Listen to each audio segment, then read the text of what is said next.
देख रहे हैं 10 संकेत लाइव। दोस्तों, पश्चिम बंगाल में चुनाव खत्म होते ही एग्जिट पोल ने ऐसा खेल दिखाया है कि हर कोई कंफ्यूज है। पश्चिम बंगाल विधानसभा चुनाव खत्म हो चुका है, लेकिन असली जंग अब शुरू हुई है। एग्जिट पोल की जंग, नैरेटिव की जंग और सच्चाई बनाम अंदाजों की जंग।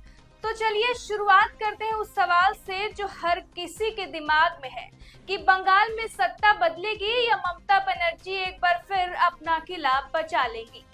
सबसे पहले सीधे एग्जिट पोल के आंकड़ों पर आते हैं, क्योंकि यही इस वक्त की सबसे बड़ी सुर्खियों में है।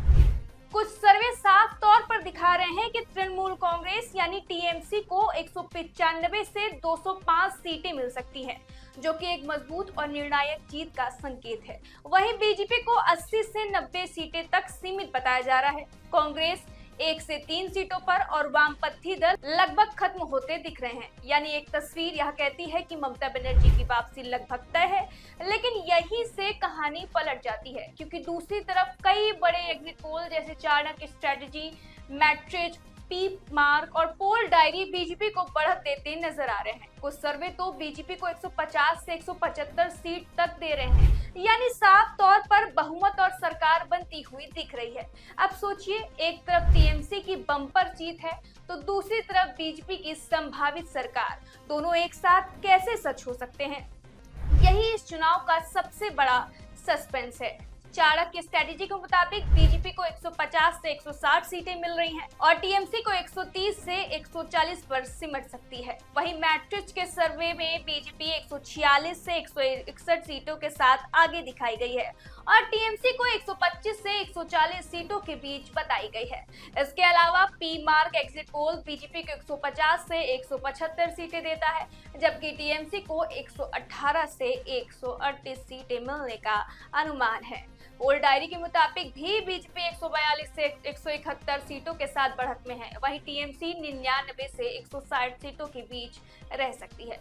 लेकिन पीपल्स पल्स का सर्वे फिर से पूरी तस्वीर बदल देता है, जहां टीएमसी को 177 से 187 सीटें और बीजेपी को 95 से 100 सीटें मिलने का अनुमान लगाया गया है। अब सवाल ये है कि आखिर सच क्या है, क्योंकि एक तरफ बीजेपी की सरकार बनती दिख रही है और दूसरी तरफ टीएमसी की बड़ी वापसी। दोनों एक साथ सही नहीं हो सकते और यही वजह है कि एग्जिट पोल को लेकर हमेशा बहस होती है, क्योंकि ये सिर्फ अनुमान होते हैं, अंतिम नतीजे नहीं। 2021 में भी यही हुआ था, जब लगभग सभी एग्जिट पोल लगभग गलत हो गए थे। उस समय लगभग सभी एग्जिट पोल बीजेपी की जीत दिखा रहे थे, लेकिन नतीजे आए तो टीएमसी ने 215 सीटें जीतकर सबको चौंका दिया और बीजेपी सिर्फ 77 सीटों पर सिमट गई। यानी एग्जिट पोल पूरी तरह फेल हो गए थे। यही वजह है कि इस बार भी आंकड़ों पर सवाल उठ रहे हैं। टीएमसी के वरिष्ठ नेता डेरेक ओब्रायन ने साफ कहा है कि एग्जिट पोल बंगाल में अक्सर गलत साबित होते हैं। उन्होंने 2021 का उदाहरण देते हुए कहा कि उस समय भी आंकड़े कुछ और थे और नतीजे कुछ और निकले। वही साकेत गोखले का भी कहना है कि बंगाल का जनादेश हमेशा निर्णायक होता है और न कि करीबी मुकाबले वाला। यानी अगर टीएमसी जीतती है तो बड़े अंतर से और अगर हारती है तो भी बड़ा उलटफेर होगा। अब बात करते हैं बीजेपी की रणनीति और उम्मीदों की, क्योंकि इस बार बीजेपी ने पूरी ताकत झोंक दी है। प्रधानमंत्री नरेंद्र मोदी से लेकर अमित शाह तक लगातार रैलियों और रोड शो करते हुए दिखाई दिए हैं और पार्टी को भरोसा है कि इस बार बदलाव होगा। कई एग्जिट पोल भी इस तरफ इशारा कर रहे हैं कि बीजेपी 150 के पार जा सकती है और पहली बार बंगाल में सरकार भी बना सकती है। लेकिन क्या जमीनी हकीकत भी यही कहती है? यह समझना जरूरी है। कांग्रेस नेता अधीर रंजन का बयान भी काफी अहम है। उनका कहना है कि टीएमसी के खिलाफ वोट जरूर पड़ा है, लेकिन वह पूरी तरह बीजेपी के पक्ष में नहीं गया, बल्कि यह कांग्रेस, लेफ्ट और अन्य दलों में बढ़ गया है। विरोधी लहर तो थे, लेकिन सत्ता विरोधी लहर सारे विरोधी पार्टियों के बीच बटे गए और इसमें टीएमसी पार्टी की कहां किस तरह हानि हुई, ये इतना जल्दी बताना मुश्किल है।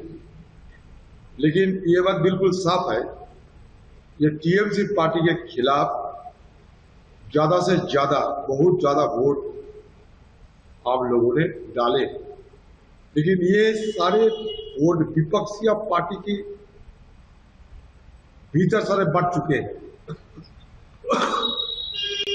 कहीं बीजेपी, कहीं कांग्रेस, कहीं सीपीएम, कहीं तो हुमायूं कबीर की पार्टी, कहीं आईएसएफ, सारे विपक्षियों के बीच बटे हुए, इसमें बीजेपी भी शामिल है।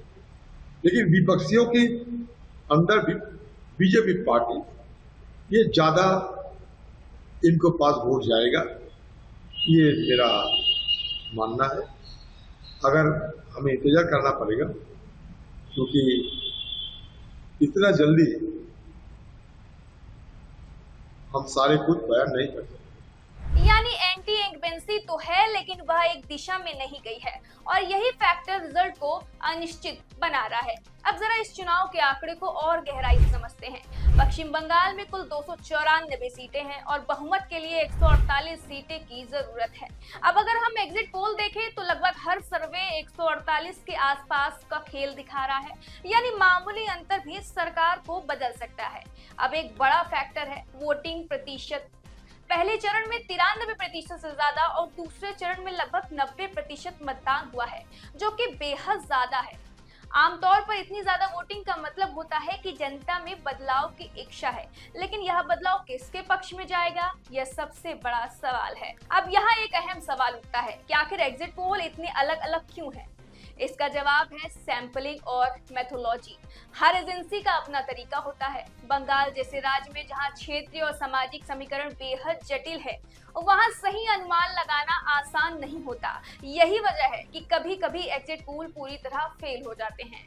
अब अगर हम इस चुनाव के बड़े मुद्दों की बात करें तो भ्रष्टाचार, कानून व्यवस्था, महिला सुरक्षा, केंद्र बनाम राज्य की राजनीति और धार्मिक ध्रुवीकरण जैसे मुद्दे पूरे चुनाव में छाए रहे। बीजेपी ने बदलाव और विकास का मुद्दा उठाया तो टीएमसी ने अपनी कल्याणकारी योजनाओं और क्षेत्रीय अस्मिता पर जोर दिया। अब सवाल ये है कि जनता ने किस नैरेटिव को चुना है? क्या जनता ने बदलाव का साथ दिया है या फिर ममता बनर्जी पर भरोसा दोहराया है? इसका जवाब 4 मई को मिलेगा जब मतगणना होगी।